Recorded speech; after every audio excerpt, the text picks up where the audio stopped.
South Sudan, and the Democratic Republic of Congo, which is now the latest entrant. This now creates a landmass that spans from the Atlantic Ocean to the Indian Ocean.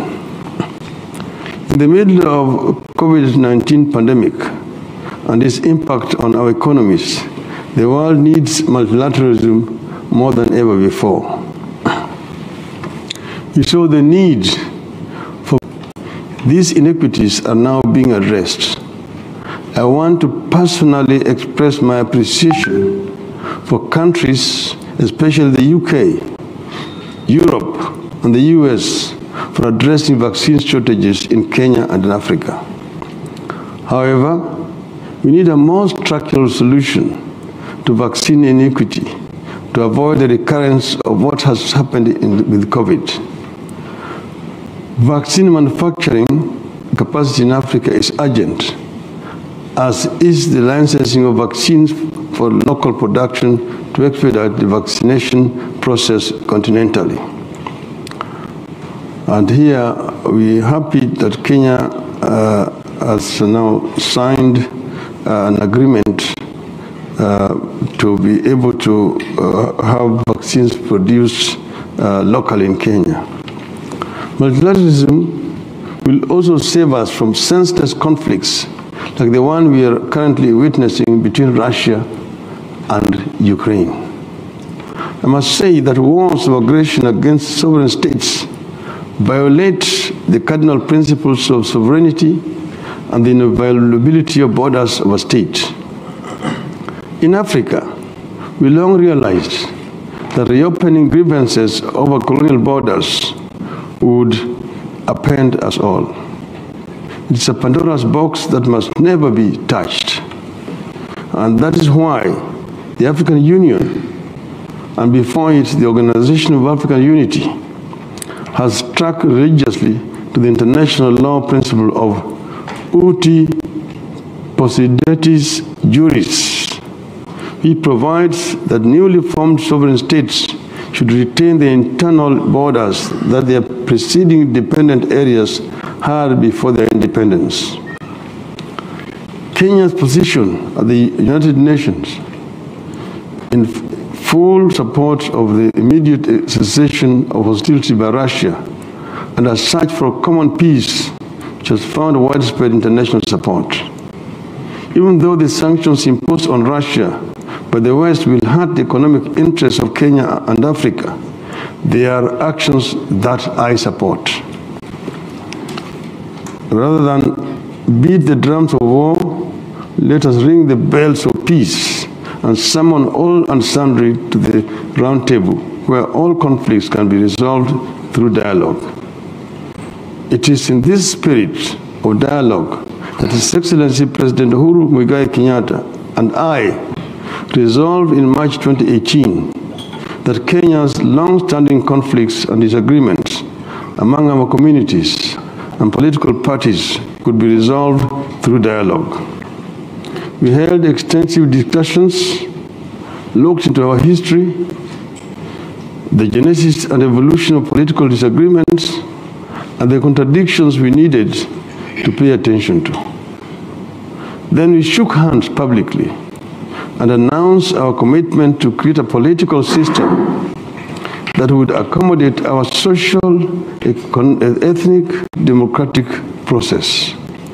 This is what came to be known as the Building Bridges Initiative, or BBI. The initiative held public consultations and suggested various reforms with regard to public policy, the Constitution, elections, inclusivity in government, endemic corruption, and improving the general well-being of our people. The BBI is currently tied up in the Supreme Court, whose ruling we shall abide by. The spirit of dialogue and handshake continues in the Azimio la Umoja movement, on whose ticket I'm seeking to be the president. Azimio is a broad national democratic movement which puts premium on our national unity, inclusive development, and transparent and accountable use of public resources. I am convinced that our Constitution still needs some reforms. For example, a candid look at the relationship between Parliament and the Executive is urgent. The 2010 Constitution introduced a devolved system of government that has brought tremendous changes in the governance and distribution and use of public resources at the grassroots.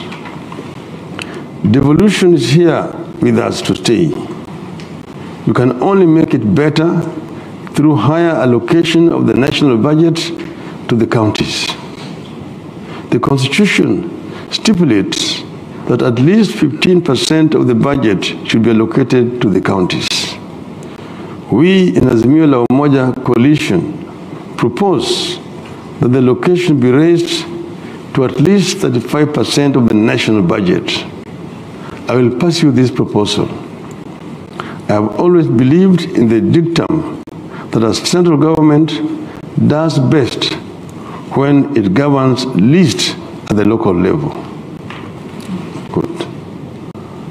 Article 43 of our Constitution guarantees Kenyans basic social and economic rights such as education, health, food, water, housing, and social security. I will purpose to implement this very important article. The COVID-19 pandemic has left our economy struggling. I intend to radically shift focus to supporting the micro, small, and medium enterprises and give them resources for scaling up and fill gaps emerging from the pandemic. I also plan to provide a supportive regulatory framework, including providing linkages with the formal and private sector and public sector so that the micro, small, and medium enterprises can thrive. I plan to increase the agricultural productivity by providing inputs to smallholders in addition to farm subsidies to farmers to enable us to produce for consumption and export. In the long term, I plan for the Azimio to prioritize an industrialization policy that is export-minded and that allows the private sector to drive the export agenda. I will support the private sector to lead a shift from exporting raw materials and agricultural produce and venture into industrial manufacturing with eyes on the international market. We will continue to expand the frontiers of quality public education and also pay more attention to skills-oriented education at the basic level to prepare students for productive work when they do not pursue higher professions at college and above. The current government has done a great job with regard to universal health coverage. My government will take up from where the Jubilee government has reached and eliminate the difference in terms of quality and cost between the public and private health facilities.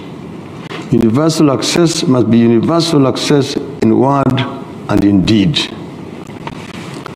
I intend to improve health knowledge and awareness among our people so that family, community, and preventive health care are part of our healthcare infrastructure.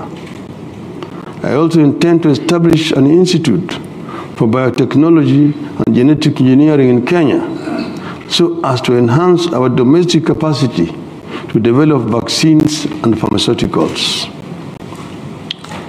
Social protection will be central in the delivery of social services to the poor and indigents under my government. I told our citizens that our major reason, I hope that one major reason that I hope to be their leader is to help lift the extreme poor and vulnerable families so that they can access the basics and later support themselves. We will also mount serious war on corruption and unveil fundamental reforms to the structure of our economy. Much has been said about Kenya's indebtedness. Kenya is now approaching US $100 billion in public debt. This puts Kenya in the group of the most indebted, debt-stressed middle and lower income developing countries, now being forced into IMF credit and IMF supervised austerity programs. Such austerity programs are usually implemented with debt repayment at the expense of people's livelihoods. You have no choice in the matter. We will have to seek the indulgence and cooperation of our development partners to renegotiate our debt. I will also audit our debt to establish its actual size. We acknowledge that even our troubles with the debt are in the part caused by corruption, kleptocracy, and state capture. We will mount a serious war on corruption. Corruption, as it manifests today, is a global phenomenon. We need a new global partnership around this critical issue. Although the tax burden on Kenyans is now unbearable, I will make sure Kenya does not default on debt repayment. In future, we will strive to borrow at a favorable interest rate, negotiate repayment periods that are not stressful, and invest in enterprises that give good social and economic returns. Finally, Kenya is committed to rolling back global warming through drastic reduction of greenhouse gas emissions, particularly at the industrial and corporate level, in line with the Paris Climate Agreement. As Kenya's Prime Minister in the year 2008 to 2013, I was at the forefront in the struggle to save our water towers, expand afforestation, and increase large-scale production of green energy by increased investment in geothermal, solar, and wind power. My government will move systematically to replace fossil fuels with green energy in production and transportation, generally. We have done what we could do to save and preserve our water towers in the country. Because this came at a political price that we said we were ready to pay so that we can be able to protect our environment. I continue to be committed to ensuring that Kenya contributes its part in this global undertaking to make our environment much more safe for future generations. I thank you.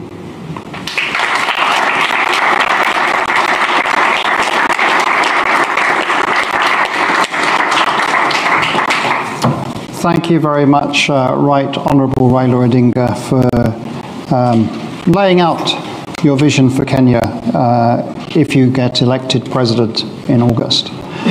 We have plenty of time for Q&A, so the hands are already going up. Just a reminder to those of you that are live streaming with us, if you're on Zoom, you can indicate that you want to ask a question. Either send your question in, and we'll also try and unmute a few of you to give you that opportunity to ask the question live. My apologies if you are on our live stream and not on the Zoom platform, you're not going to be able to ask a question, but I hope you're enjoying what you're seeing, and do tweet if you want to. So let me go across the room now, and the hands are up. So I'll take a cluster of questions. Honourable Raila, the gentleman there. Yep, you sir, please introduce yourself and ask your question. Just one question, please, because we're going to get plenty. Thank you very much, Right Honourable Raila Odinga. My name is Fred. I teach political science at King's College London. And who you are? My name is Fred. I teach political science at King's College London. And my question is regard to your program for the middle class in Kenya, because your opponent, William Ruto, has this bottom-up approach about the poor. You also have this welfare program for the poor, but nobody's talking about the middle class in Kenya who have to pay the taxation to take care for this program. So what exactly are you going to do for the Kenyan middle class in terms of improving their welfare? Thank you. Okay, don't worry, we're going through the room. You, sir? Yeah. Afternoon. My name is Julius Baluto. I'm a broadcast journalist here in the UK. Prime Minister, my question focuses on the youth and the future of... Oh, sorry, Julius Baluto. Okay. Go ahead. Yeah, my question focuses on the youth in Kenya and the future. Prime Minister, a lot of developing countries, they do have what we call innovation hubs scattered across, whereby if a child has a brilliant idea, they take it there, and then government kind of supports the innovative. With the M-Pesa, for example, is taking, money transfer to the next level in Kenya. What are your programs like when it comes to help youth in terms of innovation? Thank you very much. And let's get right over, but one question, please. Yes? Guaranteed? Yes. Okay, go ahead. Nice to see you again. Thank you, Right Honourable. Welcome back to London. My question is regards to your... my name is Wakesa. I also teach at King's College London. My question regards with your agenda point number 10, and that's you speak about administrative continuity, and you've touched on corruption. Your brother, President Kenyatta, admittedly that he couldn't do anything about corruption. And you've been at the forefront of condemning corruption, from saying Kenyatta stole the Eurobond. I wonder, what will your government do if you're going to continue with the same administrative in terms of fighting the same corruption with regards to the Panama Papers, the Pandora Papers, the KEMSA COVID billionaires? Like, what's different are you going to do? And does administrative continuity mean also inheriting the lethargic fight against corruption? Thank you very much. We're going to take those three and then we'll come back. So I'll do another round in the hall, and then I'll go for a live stream after that, and then I'll come back to you. Please go ahead.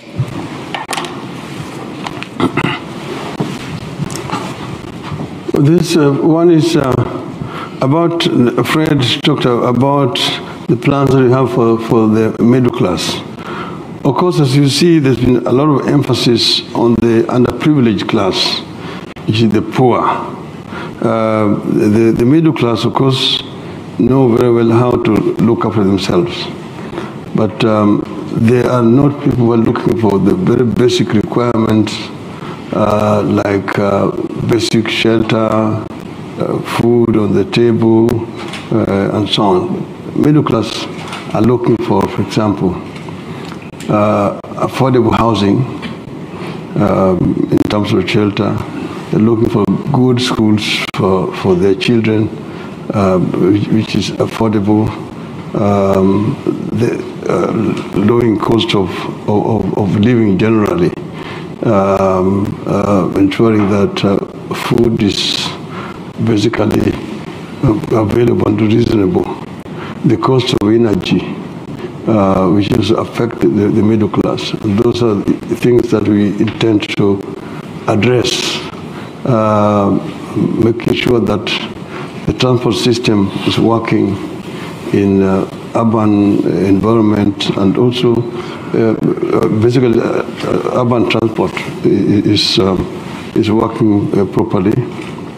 I mentioned the cost of energy and so on. So those are issues that we are actually addressing in our manifesto comprehensively, which will ensure that the middle class grows. We want to grow the middle class.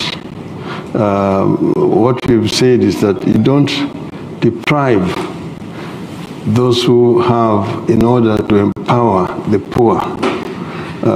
And like the emphasis has been made in what they call the bottoms-up approach. We are saying that we create a conducive environment for upward social mobility to allow as many people coming to rise up and join the middle class and the upper classes. This is what we're intending to do.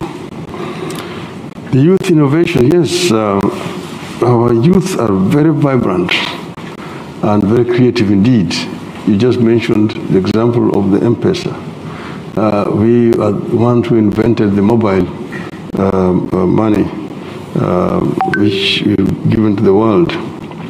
Unfortunately, the inventor himself did not really benefit from the product of his work. We've said that you need to be able to protect intellectual property of the youth. They make inventions, they are protected so that they can be able to benefit from what comes out of their work. That itself will create a lot of incentives to promote the youth to be more creative in inventions in our country. Okay. This is intellectual property. See, Mr. Wekesa, I've said yes, that we will continue the positive work that have been done by the government of President Uhuru Kenyatta.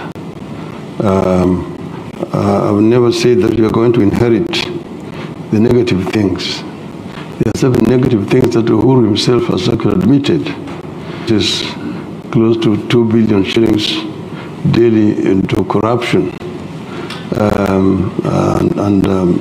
He is, of course, felt very much unable to deal with it. The reason is because he's got a divided government. Is being undermined from within his own government by his deputy, who's basically an opposition inside the government. And therefore, any fight against corruption is politicized. If anybody is investigated by investigative authorities and is arrested or being charged, there's always the cry that, oh, so-and-so is being targeted because he's my supporter. So-and-so is being because he's my supporter. So they cannot really fight against this corruption internally because of internal contradictions within the Jubilee government itself. I do not have that kind of baggage myself. I'm coming in there with clean hands, and people know me. Remember when I was Prime Minister, at the time when I actually suspended 2 ministers because of investigations which had been carried out and pointed to those ministers. Unfortunately, because of at that time the internal divisions, the government, they were saved by my partner at that time. But we say that nobody will be indispensable in the government. And if you want to really carry out a successful war against corruption, then you just begin yourself. If any member of your family is caught in this, you must ensure that action is taken against them. I give an example of Kagame, whose own brother was arrested and imprisoned, and would go to visit his brother in prison and just tell him, sorry, but this is where you belong. If you take those kind of actions, then people will begin to know that it is not business as usual. It must be business as usual to dealing with these hydra-headed animal called corruption. And there will be a determination to do it. But it is not only in the field of public servants and so on.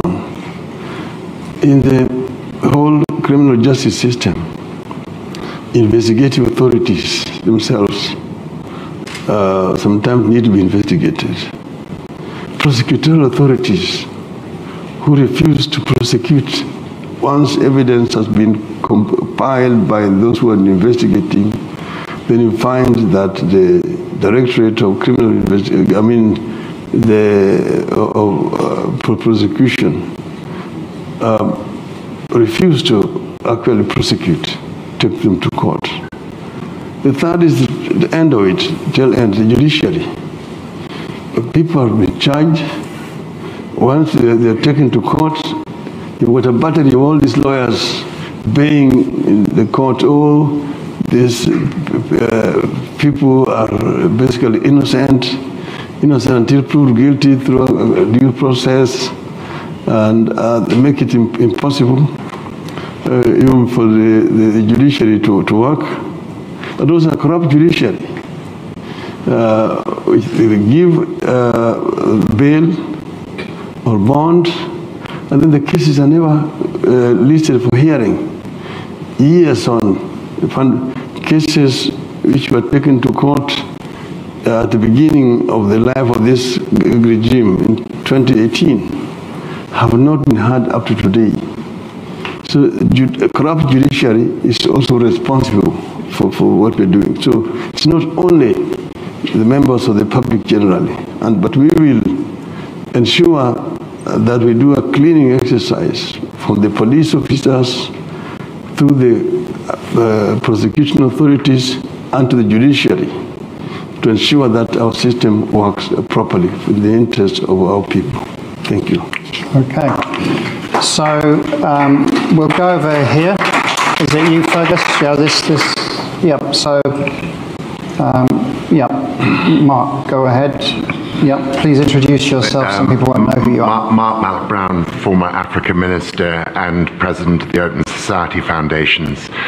Honourable Raila, it probably won't surprise you that I'm going to ask about how you ensure there is an honest election. Having been with you as Africa Minister in 2008 when we feel you were cheated at the right outcome, having seen the dismal conduct of the last election in terms of the vote count, how will you ensure when you're running against a well-funded, ruthless partner, how will you make sure that the honest election takes place which allows the candidate with the most votes to win?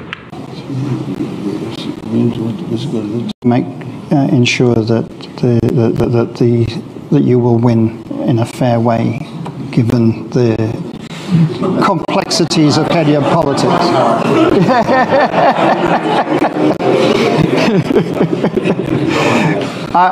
We've had so many questions on this particular issue. Both my WhatsApp and the computer's full of them. There is another question tied to this also, Honourable Raila, which came up last week with Mr. Ruto, who said he would accept an election result. So the question to you is, will you accept an election result in Kenya? Let's go here. This gentleman right at the front. Yeah, thank you very much. My name is Moses Langat. I work at Kew Gardens and also teach at the University of Surrey in Guildford. Can you just speak up a bit, please? Yep. Yeah, I say my name is Moses Langat, and I work at Kew Gardens and also teach at the University of Surrey in Guildford. My question is around the handshake. The Right Honourable Prime Minister has said that he dialogued with the President and they shook hands. We know what happened in Kenya. That meant that the opposition collapsed. Members of the Parliament from the opposition took positions in the ruling government. Literally, we ended up with another government of national unity. So my question to the Prime Minister is, are we expecting another handshake in 2023? Will there be a third government of national unity? And by extension, what are you teaching, or what is Kenya teaching opposition leaders in Africa? Thank you. Okay. And the final one is the lady there. Please go ahead. It's been gentlemen up to now, so absolutely your turn. Thank you. My name is Karen Juguna. I am a midwife here in the UK. I trained and practiced here. Yeah. My question is around maternal health. So you talked about constitution reform, and I'm interested to know what your government has plans are in terms of reducing maternal mortality. As you know, reducing maternal mortality is a global agenda, and we commend Beyond Zero for the work that they've done in almost bringing to the front the plight of the African woman through childbirth. So, and we know that at the moment in Kenya, unsafe abortion contributes to 35% of maternal mortality. So I'm interested to find out how you will build on the work that has been done by Beyond Zero, but in particular, do you have any reforms in terms of having policies, looking at the policies around abortion? They're very much pro-life at the moment, but I think that we cannot address maternal mortality in Kenya without addressing unsafe abortions and the complications that come from that. There you go. Plenty of questions. Yes,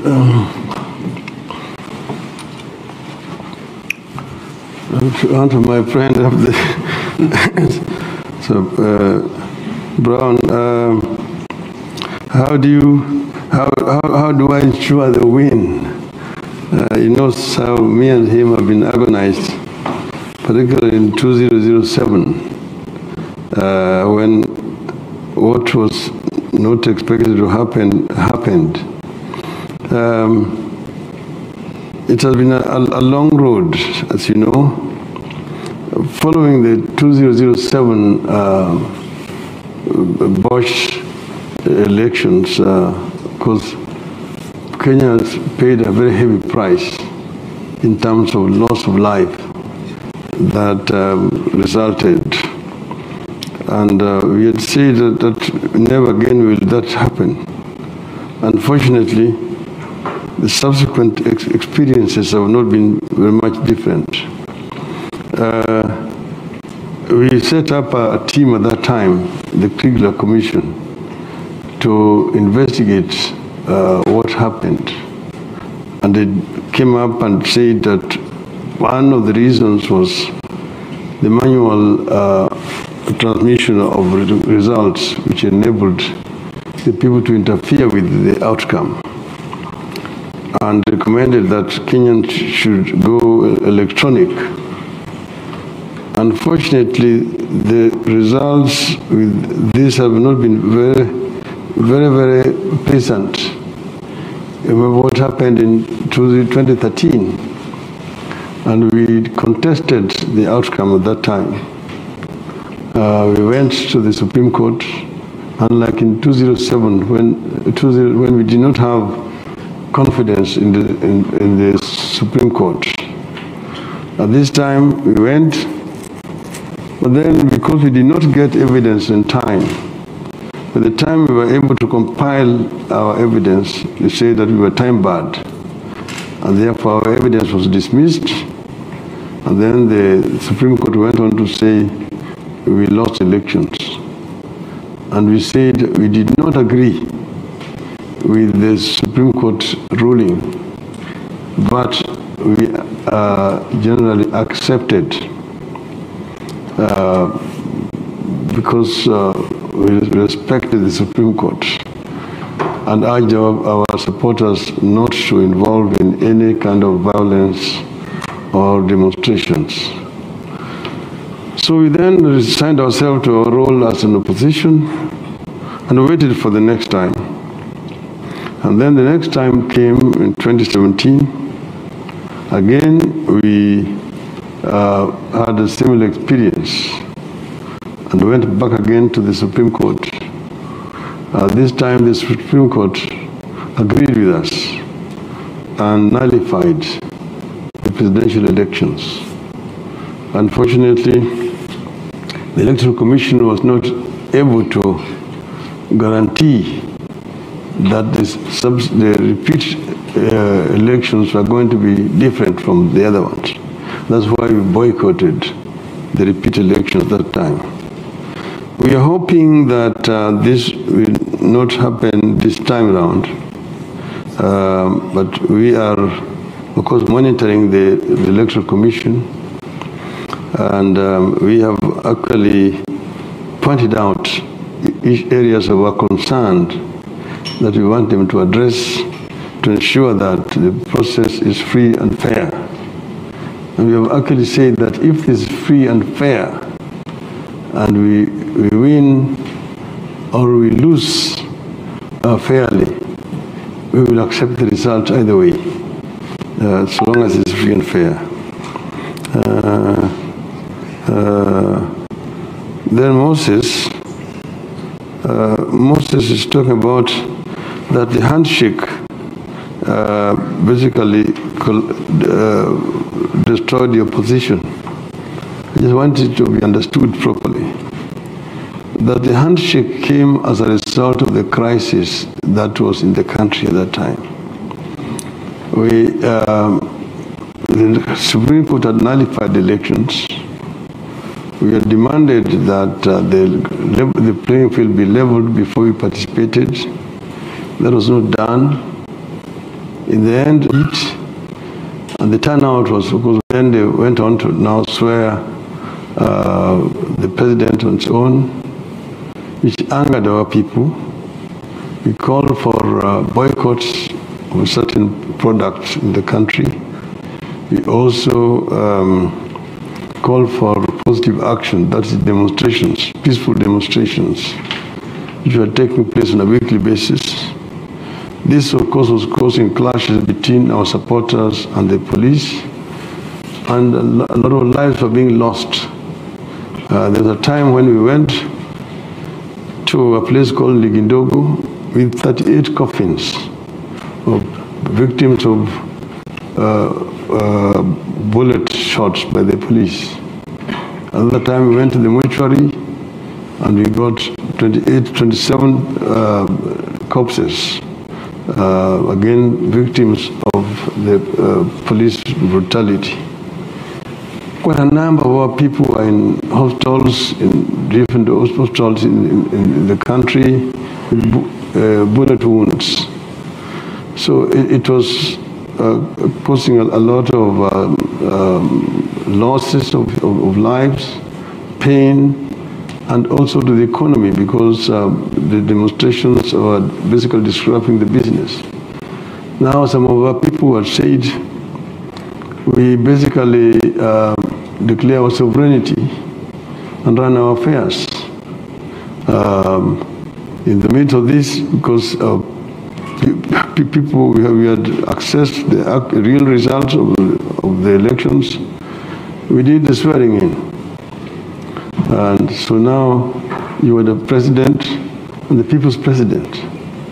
And the people said, let us now take all the portraits of President Kenyatta in all the public buildings, in our strongholds, keep them somewhere, touch them, and declare our sovereignty and begin to collect taxes and run our affairs. On the other hand, the supporters of Mr. Kenyatta went and told him what Mr. Odinga has done is treason.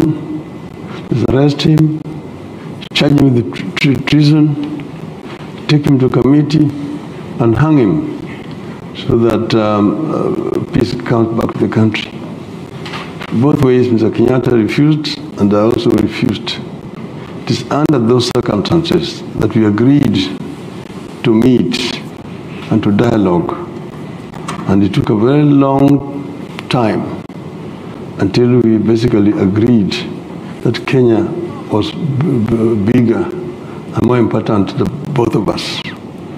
And we agreed that we would work together to ensure that never again will Kenyans go to the ballot and we end up with violence that has been the case before. And that we ensure that the elections are free and fair. And we agreed to shake hands and came up with a memorandum of understanding that was aimed at creating the enabling environment That is what eventually resulted in what was called the Building Bridges Initiative in our country. So opposition did not collapse, to answer you. We did not go into government, unlike the propaganda being spread by our detractors. We remained very much in opposition. Our party in parliament was doing what is done in this country, what you call Her Majesty's loyal opposition, where you do not just propose for the sake of proposing, but oppose and also offer a constructive alternative as to what you're opposing. This is what has been happening in Kenya. There have been fallacious theories that, oh, you've got opposition in government and government in opposition. Nothing could be further from the truth, because that so-called government in opposition is living in officialdom. The deputy president, when he came to this country and the United States, he spent over $1 million US dollars in taxpayers' money to bring that entourage out here. He's traveling with government security. Everything is done for him officially. I have to pay my airfare to come here. And with all the people you see who have come here, none of them has been paid for by the government. Unlike him, he traveled with the official government, security, and so on and so forth. So it cannot be an opposition, a government in opposition. I don't know if that kind of term exists anywhere. Finally, Caroline, yes, maternal mortality. This is an issue of serious concern to us. Accompanied here by Madam Charity Ngilu, who has been a Minister for Health and came up with a policy to address this particular issue and other issues of health concerns. That we have said that we are going to improve health care generally in the country by ensuring that the facilities are available and closer to the people, and that they are brought up to real international standards, so that you have got facilities which are manned by qualified staff, and the equipment and everything else is available in those centers. So this will help to minimize maternal mortality in the country. The antenatal care and so all this will be provided for through this kind of scheme. And you talked about the safe abortion. As you know, that this was a very contentious issue during the debate of our new constitution. But our constitution had provided that in cases where the life of the mother is threatened, then the doctors are actually entitled and allowed to terminate the pregnancy. And just like general maternal mortality rate, this will be done as in the centers that we are intending to provide closer to the people, so that we can save life and minimize death through pregnancy. Thank you. So I'm now going to go for some of our virtual audience, and then we'll have one more round from you here in the hall, and then we'll finish, I think, the way the clock is going. So the first question is one, Honourable Raila, I'm going to read out, which is from Dr. Saleh, and he says that he assumes policy change includes foreign policy, and he's asking, could you please comment on your stance towards democratization and good governance in Africa in light of coups in Sudan, Mali, Burkina Faso and Guinea, and what do you think is the role that the African Union and IGAD should play? He also asks, what's your vision for the East Africa Federation, which is a question that was asked to Mr. Ruto last week also. So that's one question. A second question is from Madalena. I think we're going to be able to allow her to ask the question live. She's in Rome. Is that correct, Fergus? Are we going to have Madalena? Yeah. Yeah, Madalena, great. Please introduce yourself, ask your question. Energy company. I'm based in Rome. Honorable Raila, you mentioned the importance of for Africa of accepting borders, and I was wondering, how do you see the maritime dispute, border dispute with Somalia to play out? The International Court of Justice ruled mostly in favor of Somalia, but Kenya did not really accept the ruling. What next? Thank you. Thank you, Madalena. At this stage, I want to just introduce you all to our Common Futures conversations. So our next questions will be from two young members of Chatham House's Common Futures Conversations project. For your information, Honourable Raila, the Common Futures Conversations project is a centenary initiative of Chatham House using a bespoke online platform to provide space for young people in Africa and Europe to share perspectives on key global issues and engage with policy makers. We've received a large number of questions on a range of issues for today, and in the interest of time, we've selected two who will pose the questions directly to you via Zoom. But with your permission, I just want to read out one of the questions, because I think there's some technical difficulty, and we'll invite the second to ask the question live. So the first question is Brian Odi, and Brian's question is, Kenya is one of the countries that has been greatly affected by climate change. We can see the effects of frequent droughts and floods all over the country. What are your plans to fight climate change in the run-up to COP27 and beyond? So that's one question. And then the second question is from Mikiel Nyamweya. So, Mikiel, we're going to ask you to ask your question live. So, Mikiel, please ask your question.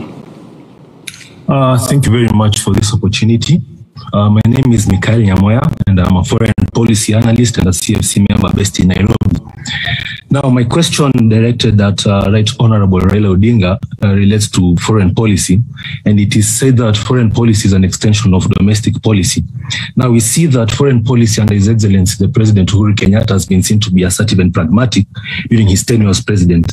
Now, in the previous event held by Chatham House, His Excellency, the Deputy President William Ruto, actually pointed out on galvanizing peace amongst Kenya's neighbors, especially Somalia, Ethiopia, and South Sudan. This might now hint at the fact that he may have a more, regional outlook. Now, in this case, knowing very well that foreign policy changes with change in heads of state due to personality, what is your foreign policy agenda? Will you sustain the assertiveness displayed by Kenya's foreign policy over the last 8 years in your capacity as the individual actor in foreign policy that is, or is the same likely to undergo a sharp reversal? Thank you. Thank you, Michael. So two foreign policy questions, basically, and one on climate change also.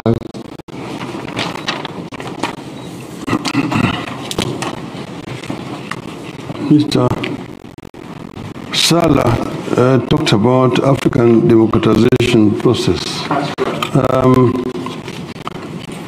We ourselves have been involved in this democratization process on the continent. As I said at another forum earlier today that I'm a Pan-Africanist and an Afro-optimist. And I say this as opposed to Afro-pessimists. Afro-optimists are those who believe in the ability of African people to solve African problems. Afro-pessimists are those who have given up on the continent, that Africa is a lost case, there's not even need to try. The African democratization process has been as old as Africa has been independent. There have always been two forces pulling in two opposite directions. In the 60s and in the 70s, of course, following the African independence, the two schools of thought had arisen. Those who are talking of Pan-Africanism and African unity who were led by then Kwame Nkrumah. And those who say that Africa can only develop if it was united. They're talking about United States of Africa. Then those who say, no, you need to be gradual about it. The gradual is first to talk about regional cooperation, regional integration, before you come to Pan-African government. That is how the OAU at that time was divided. In the end, those gradually succeeded. But later on, if you read what Mwalimu Nyerere said just before his death, he said Nkrumah was right and they were wrong. Because once the people had the flag and had now started to consolidate power, the urge for unity disappeared. And it has become more and more difficult to unite at that time. Now, during the Cold War, of course, the West was very happy to protect African dictatorships. The issues of internal governance was not a priority of the West. In the war against communism, nobody cared how you ran your affairs in your own country. That's how we created the dictatorships like Mobutu Sese Seko's, Kamuzu Banda in Malawi,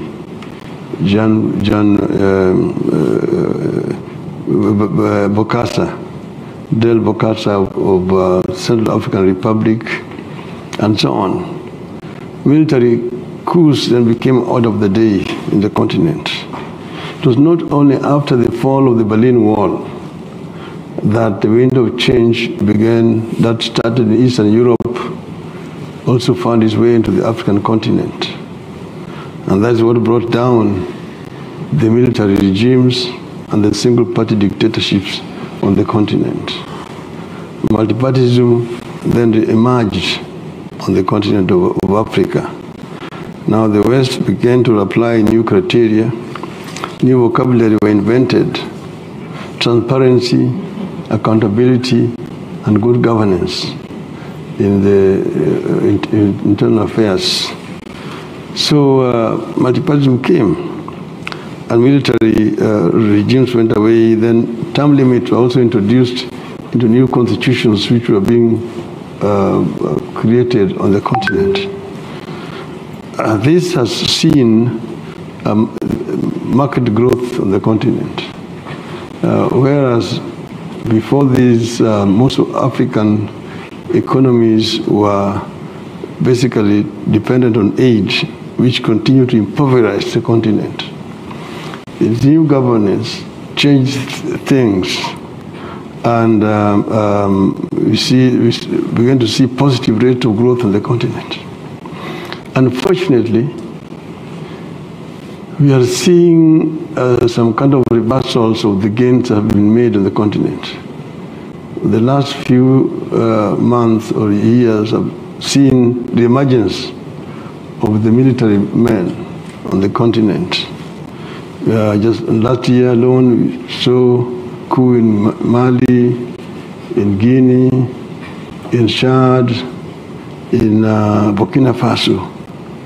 Of course, it's a concern to Pan-Africanists like ourselves that there's a reversal. Now, what will be the cause of this? Maybe those who have taken over, who have been in charge, have not been governing very well. Some of them we've seen revising the constitutions to do away with the term limits, which had been created in the days of the reforms. So we need to do an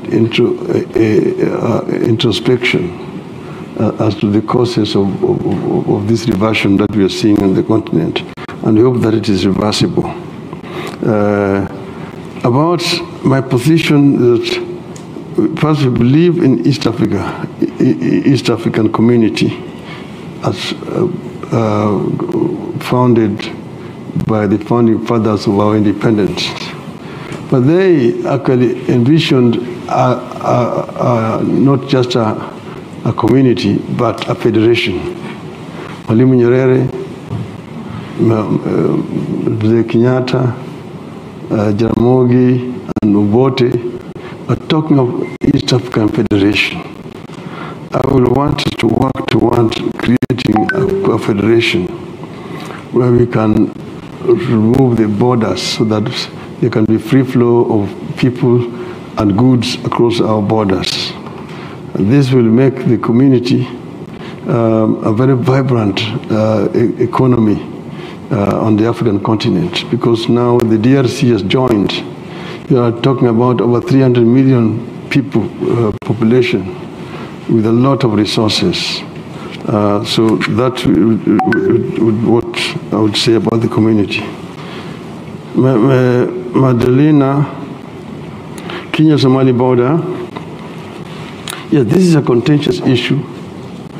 Kenya and Somali, are neighbors, and we enjoyed good neighborly relationship until the turmoil in Somalia started. We have not had a stable regime in Somalia for over 30 years today. This is really the cause of the crisis we are having, because we cannot really negotiate equitably with the regime that does not even have proper legitimacy. That issue of the border between Kenya and Somalia does not need to be contentious. It is an issue that does not even need to go to international courts of justice. It can be dealt with within the context of either East Africa or the African Union. And a amicable solution can actually be found to that problem. So I intend to pursue that option and find a peaceful solution to that dispute between us and Somalia. The climate change, yes, this is a big challenge, not just to Kenya, but not only to Africa, but globally. Africa, of course, is more of a victim than the offender in this regard, because our emissions are very negligible compared to the big. But we have a role to play ourselves, and we are playing this role very effectively. We've seen, for example, our policy on plastic waste, the issue of conservation of the environment in terms of our water towers, afforestation measures that we are taking, going green in terms of energy generation, because right now we are really trying to go the geothermal, solar, and wind. So we are almost nearly 80% there in this regard. So we will do everything possible to ensure that we are not in the league of offenders. Michael, our foreign policy first is to create a very friendly relationship with first our neighbors and cooperation within the East African community. Then to also play a role in the African Union. At the moment, as you know, I am the African Union High Representative on Infrastructure Development. That has given me an opportunity to move across the continent and establish contact with leadership around the entire continent of Africa. We want to create a friendly relationship among the African countries. We, of course, will not be neutral when it comes to aggression and violation of national integrity or sovereignty. Like, as you know, Kenya has been very firm at the UN Security Council on the issue of Ukraine. the invasion by Russia on Ukraine stand condemned by Kenya and most of the peaceful international community. That is where we are. So we will not be mentioning words on issues where violation of fundamental human rights are concerned, irrespective of where it is happening. We will be taking very firm stand, generally. I think I'm done. Thank you. Yeah, you are. So what I'm going to do is just 2 questions, because we're on time. We haven't had anyone from this side of the room. So gentleman there, yeah, you sir. And this extreme side of the room here, there's not many of you sitting, but do any of you want to ask a question? This is your chance. No? Patrick Smith, you don't want to ask anything? But anyway, please go here first.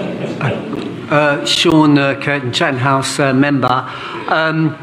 What is your attitude towards Kenya's debt to China, which is quite considerable? You have mentioned Pan-Africanism a lot, and that Chinese debt is definitely a Pan-Africanism problem. Thank you. What was your name? Sorry, Honourable. It was Sean Curtin. Sean, okay. No questions there? Doesn't matter then. The gentleman right here in the front is the last question. Yeah. It's coming. The microphone's coming. Okay. Just one question, please. Yeah, my name is Abdul Mohammed. I'm a local London politician, British politician, and I'm a member of the diaspora. What I wanted to ask was that last year the diaspora remitted something like about $3.7 billion to Kenya, and is forming a substantial part of the economy of Kenya. Yeah. And the diaspora hasn't felt very included in the programs that the government is running. And as a member of the diaspora, I feel that the diaspora members would want the Kenyan government to be more involved with the diaspora to encourage us, because we've got not only the money, but also the talent. And I wanted to find out what ideas you've got in getting that talent much more involved in the battle against poverty and upraising the standards of living in our country, Right. So those are 2 questions. I have one for you myself, but I'll ask it right at the end. Please, Honourable Raila, if you answer those 2 questions.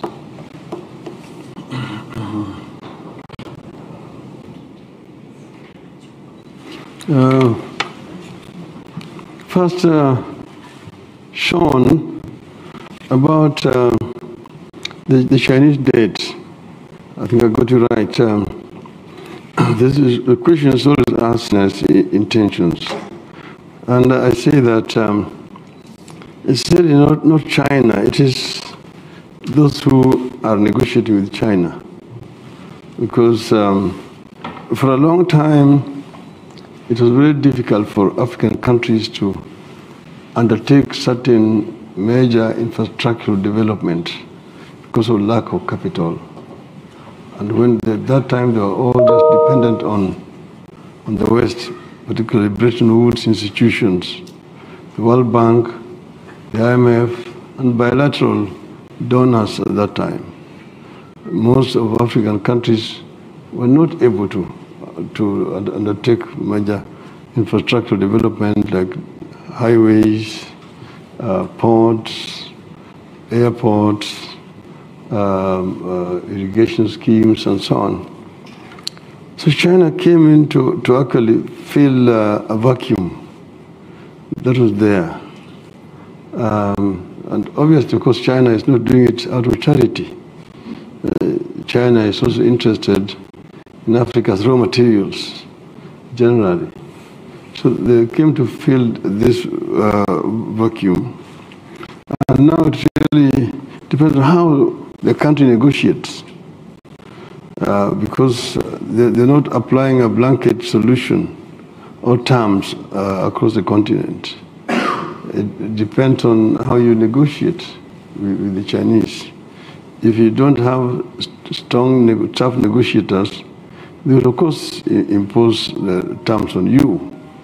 If you are desperate, beggars cannot be choosers, as they say. So, in my view, is that African government must actually negotiate favorable terms with the Chinese. And if you're uncomfortable with some of the terms, you renegotiate.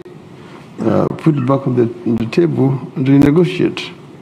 or find somebody else who can be able to buy out the Chinese, in my view. So I don't think that China is the elephant in the room here. I think it's wrongly put there where they don't belong.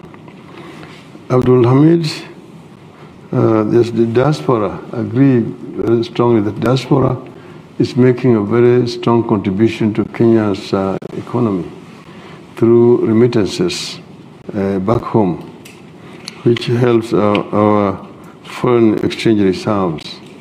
I have been very much involved in trying to respond to the request of the diaspora. I remember when we started with the diaspora, I was talking about dual citizenship, which was not allowed. We pushed it against a lot of opposition and got it into the constitution that you can have your British citizenship here, but you can still also retain Kenyan citizenship. That, I think, was a major achievement. And we are also now trying to see that diaspora can invest in the country and that the investment will be protected. You know, like we're talking right now, for example, about massive housing development. And we want to create a situation where the diaspora can invest in housing while they stay wherever they're staying. And we actually intend to now set up a desk in the Ministry of Foreign Affairs that is just going to be dealing with diaspora matters, so that if the issues were concerned can be addressed effectively and fast enough for the diaspora. And if they want to invest in the country also, they are given proper information as where the opportunities are, where they can invest back in the country. We want to enable Kenyans to just do like what they do in Israel.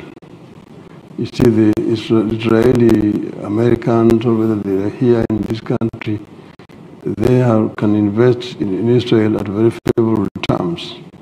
I see no reason why we cannot do that with our own diaspora back at home, because it is the investment that we require. It does not hurt anything else, it helps. Thank you. Thank you very much. I had just one final question. You have an important meeting this evening. You're going to the Emirates Stadium to watch Liverpool play Arsenal, or Arsenal-Liverpool. What's going to be the score?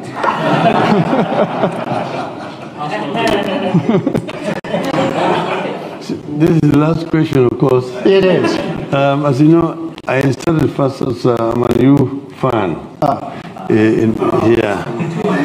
But I need to explain. And it was not until the time when the Man U fans had a problem. Remember, because of violence, that they were banned by FIFA. And Man U was playing in the empty stadium for 1 year. That's when I migrated briefly to Liverpool, and then eventually found my way to Arsenal.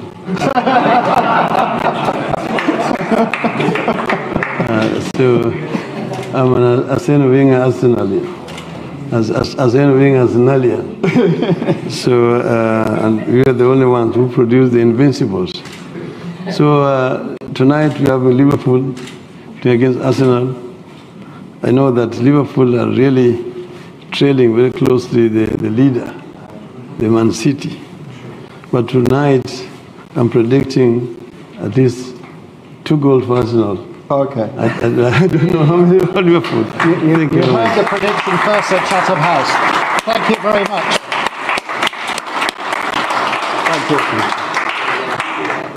Thank you, everybody. And Good evening. The next meeting we have here that might be of interest to you is the Secretary General of the African Free Continental Trade Area, and that will be on the 30th of this month. Information will be sent out shortly. Thank you very much.